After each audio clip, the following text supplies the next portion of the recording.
We're back. Another crazy week is in the books. There's a cold front coming in right now. It probably wasn't the right idea for me to do it outside. It's probably not that bad. The sun is crazy bad that way. But we'll make do. Brought to you by Powerade Zero. Like zero chance you should lose to Zach Wilson walking out of bounds, but that's how it is. Alright, let's just dive right in because it's a lot. This guy's back. Nomad, the wild hog of Tulsa. That's kind of cool because it keeps hitting me. Wild matchups of the week. Was there any? I don't know. I don't remember. I'll start with Commissioner Romocop versus Stormtrooper Academy, which really would have been the story of the week if not for another matchup. But that game was down to the wire as well. Breece Hall and the Jets defense going back and forth. That was fun for me, obviously not fun for Mike at Stormtrooper Academy. I had no business winning that game, but sometimes it's better to be lucky than good, or whatever they say. Luck has a big part of it, clearly, in this league, and I'm thankful that I had a little piece of luck on that. Looking around the other matchups, none other completely memorable other than one certain one that will go down as of now as the greatest in-season comeback of all time. As of now, I don't see any reason it changes. Apparently there's a rule in the NFL, or the rule in the NFL is different from the rule in college. So in college, if you scramble and you go out of bounds for a 0-yard gain, it is nothing. But if you scramble around and run out of bounds for a 0-yard gain in the NFL, they count that as a sack, which was the 8th sack of the Chargers defense of the night, providing a last-second point for Andrea to take the lead and win the game. I thought it was a mistake. I felt bad for both Andrea and Pablo, or whomever was going to be the loser at the end of the night. And I remember watching it because I stayed up and watched the whole thing, mostly because, you know, my matchup was in doubt, and I could stay up that night and watch it. But sometimes I don't watch it all the way. But I'm glad I did for this one. It was very entertaining. And the funny thing is, the game itself, not entertaining at all. But the fantasy football aspect of it was very entertaining for a lot of reasons. But when that play happened, when he scrambles out, it clearly looks innocent, like it was a missed score of points. And as I've come to find out, is not the case. And of course that would apply to this week's matchup and have a deciding factor in the result of said matchup.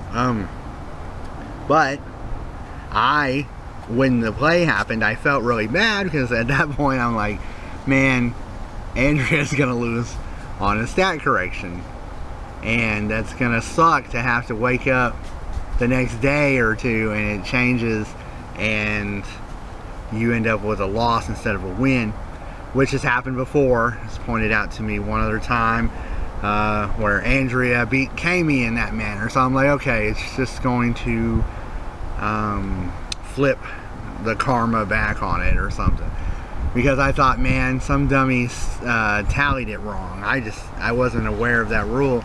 Seen a lot of football for a lot of years. Of course, there's always something new to learn, but it's a good time to brush up on our NFL rule book, I guess.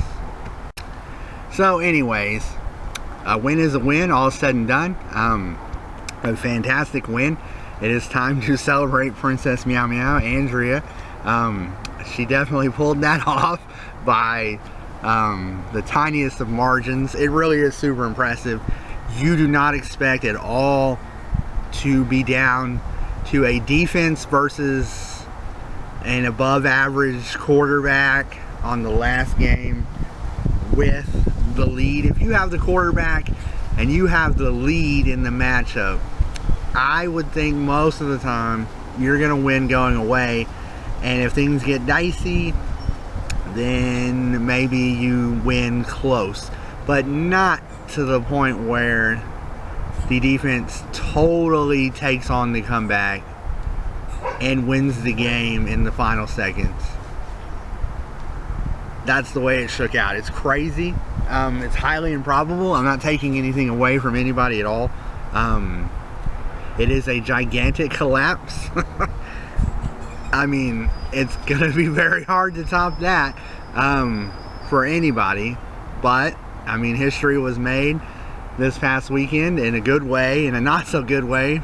Good way for Andrea and a bad way for Pablo.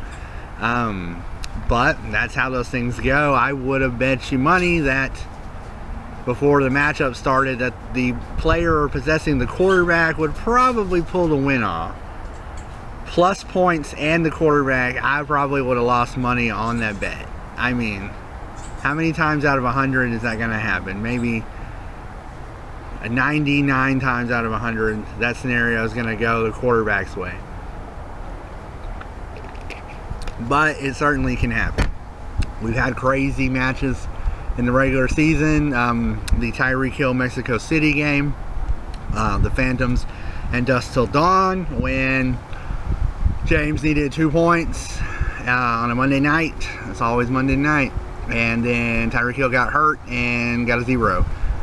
That was a crazy regular season, not really comeback or whatever, but end result on Monday night. And then the stat correction game between Meow Meow and the Stranglers was another crazy one. Those are the top 3, and this one has got to be number 1 for the regular season. The postseason is Super Bowl 4, Romocop versus the aforementioned Princess Meow Meow, with the greatest comeback in Super Bowl history. And if you're noticing a trend, Andrea's involved in a lot of these things, which is funny because the league mate that joined her at the same time, Mr. Mike Jones, has also had his share of points drama and being within a few points of victory or defeat, which is kind of interesting that those two have come in like that. And now our new member this year, Pablo, is experiencing the same thing. Maybe it'll trickle down for a while. Maybe the football karma lands on the rookie. Sorry, Pablo. Maybe you'll have to endure close matches like that. But, I mean, we'll find out going forward. But, sorry, I had to recheck that to see if I was on mute, because that would have pissed me off really bad to be talking forever and been on mute. That would have been fun. But anyways, crazy match. I was going to do, if I had time, look into Andrea and Mike's bad luck. The video might be about 35 minutes long, so I wouldn't really want to get all the way into that, but it's really interesting the way Andrea's luck goes and the way Mike's luck goes, but that's for another time. Getting back to right now, huge win for Meow Meow. Definitely very important win for her. Keeps her right in the thick of things. And then Pablo, very unfortunate because it slips him down in the standings and is going to make it rather difficult for him, but that's how these things go. Also, it gives Pablo the Bears Bear for this week, and he's the only team that did not score over 100 points this week. Everybody else did, and he was short by, was he 99.94, so he was short by Zach Wilson going out of bounds. Oh no, that's that's still the craziest thing. But it's cool. I mean, that's the rule, and the league office accepts that as the rule, and has no problem with the result of the match. It was weird, that whole last sequence. Zach Wilson almost got sacked a couple times, so that could have been the difference maker. He evades the sack. He doesn't throw an interception, which I was expecting to happen at any point, which would have been less drama and funner, but whatever. Then, what was it, 4th down? He throws a strike, 3rd or 4th down. He throws a really good ball for once, and it's completed as a 1st down. So if the receiver drops that ball, they turn the ball over, then Pablo wins the match at that point. If he would have been sacked, fumbled, then Andrea would have won at that point. If there would have been just a sack, Andrea would have won at that point. And then, whatever down it was, he hits the tight end in the end zone, bounces off his chest. That would have been the game winner for the Arrowheads, and that failed. And then Zach Wilson scrambles out of bounds, and then that's the game winner for Princess Meow Meow. Man, write that down. The details might be a tiny bit sketch, but that's pretty much how it went. I don't remember all the downs and distance, whatever. It was close. That was a really good match in a really bad game in real life. But that's the fun of fantasy football. I mean, you just gotta play the games, set your lineups, and play your guys and hope they cooperate and don't put you in a nightmare scenario like that. But once again, congratulations to Andrea for the win there, Princess Meow Meow. There is other stuff here. That was a lot, but it needed it. We had to cover such a historical event there. I think so. I think it's definitely the greatest comeback in regular season history. It's just so improbable. I mean, the only way that the Super Bowl one is better is because of the stakes. Honestly, last second, whatever.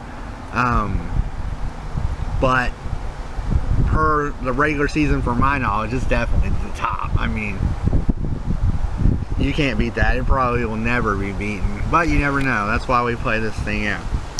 So what's going on in the league? Rambling on some more. I got a little bit more wind and leaves. Kind of nice looking. Whatever. Try not to get shot out here. Throwback to a previous episode. The Scranton Stranglers are still on top of the Eastern Conference, 7-2. And Commissioner Romocop is still on top of the Western Conference at 8-1. So that's fun. Still the same. All the other spots are up for grabs, honestly. At this point, there's still plenty of time to push for the playoffs. Nobody's mathematically eliminated per ESPN and per my own knowledge in my head. So that's good. People are losing ground, definitely, and have to win or like survive in advance, I guess. But it is what it is. If you don't make it to the playoffs, you still need to play your best game to try to play spoiler. Most of the league knows this. I'm just refreshing that. I mean, you need to do your due diligence to provide the most accurate outcome for the league, which basically is to do what you normally do and play your regular game. Let's see, where am I going? That was definitely fun. See, game of the week, clearly, obviously, honestly, Western Conference Battle, Commissioner Romocop, and the Vampire, Dusk Till Dawn. Fun week. Always the week I love to play. And by that I mean sarcastically, but whatever, it's always a good match. I look forward to it being over. Once it's over, I can move on to another week. But I know it's going to be a tough match. It always is, no matter what the records are. And right now the records are good for both. So, I don't know. We'll see how it goes. that's enough about that. Let's see what else we got. Alright, well, believe it or not, we have 5 weeks left of the regular season. That's fun. That's interesting, right? I mean, it's already been a barn burner up to this point, with some crazy stuff going on. But 5 more weeks to go on the regular season. Thanksgiving is coming up somehow. We're in our 10th season again. I've mentioned that several times before. It is Super Bowl 10, Oklahoma City. I'm going to take the time now to introduce not a new character, but a rejected character from a couple of seasons ago. I don't even know how many seasons ago. Man, maybe closer to the beginning. There's no story to this. There's nothing at all. I'm just going to show him to you. I was going to call him Bathroom Dog or something. I don't know. I was trying to find a reason for him. I don't know. I don't even know where I got this. Yeah, he's going to be called Bathroom Buddy or Bathroom Dog or Bathroom Watchdog, something like that. I don't know. You can connect the dots. I'm just going to leave it at that. That's just a sneak peek into a look back for the 10th year. I just like to throw that out randomly as we progress through this. I've been focusing on the football a lot, which is what we do, but I do want to take the time every once in a while to look back on random things in the last 10 years. And that was a failed one, because there's really no reason to have the Bathroom Watchdog now, or whatever I was going to call him. It's a whole big deal. Don't even remember it all. But that's what it is. Anyways, dog's barking. That's fun. I'm going to wrap it up here. This video is long enough. Hopefully I didn't miss anything too crazy. She's still barking. And we'll see how it goes. Hope everybody's doing well and ready for a little winter or whatever it's going to be until it's hot again, because that's how we live. But alright, I'll talk to you guys online, I guess. Peace.